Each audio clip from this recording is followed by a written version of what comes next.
함께 찬양하며 나아갑시다. 호흡 있는 모든 만물 다 나와서 주 찬양하라.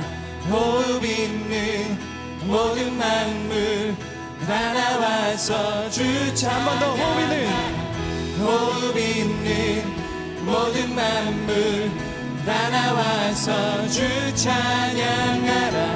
호흡 있는 모든 만물 다 나와서 주 찬양하라. 함께 찬양할까요? 한 번 더 호흡 있는 모든 만물 다 나와서 주 찬양하라. 호흡 있는 모든 만물 다 나와서 한 번 더 주 찬양하라. 호흡 있는 모든 만물 다 나와서 주 찬양하라. 호흡 있는 모든 만물 다 나와서 주 찬양하라. 아멘. 이른 아침에도 늦은 저녁에도 난 언제나 주님 찬양해. 아멘. 기쁨 넘칠 때도 슬픔 다가와도 난 언제나 주님 찬양해. 아멘. 끊임없는 주의 사랑, 주의 권세, 존귀 능력 알게 되면 찬양케 되리. 아멘. 호흡 있는 모든 만물 다 나와서 주 찬양하라. 호흡 있는 모든 만물 다 나와서 주 찬양하라. 호흡 있는 모든 만물 다 나와서 주 찬양하라. 호흡 있는 모든 만물 다 나와서 주 찬양하라. 다시 한번 고백합시다. 이른 아침에도 늦은 저녁에도 난 언제나 주님 찬양해. 기쁨 넘칠 때도 때론 슬픔 다가와도 난 언제나 주님 찬양해. 끊임없는 주의 사랑, 주의 권세, 존귀 능력 알게 되면 찬양케 되리. 한 번 더. 끊임없는 주의 사랑, 주의 권세, 존귀 능력 알게 되면 찬양케 되리. 아멘. 고백합시다. 호흡 있는 모든 만물 다 나와서 주 찬양하라. 호흡 있는 모든 만물 다 나와서 주님을 찬양합시다. 호흡 있는 모든 만물 다 나와서 주 찬양하라. 호흡 있는 모든 만물 다 나와서 주 찬양하라. 우리 2절로 고백해볼까요? 높은 하늘에도 천사들과 함께 영원토록 주님 찬양해. 온 땅 위에서도 모든 만물 함께 모든 민족 주님 찬양해. 아멘. 끊임없는 주의 사랑, 주의 권세, 존귀 알게 되면 찬양케 되리. 한 번 더 찬양합시다. 끊임없는 주의 사랑, 주의 권세, 존귀 능력 알게 되면 찬양케 되리. 이 선포하며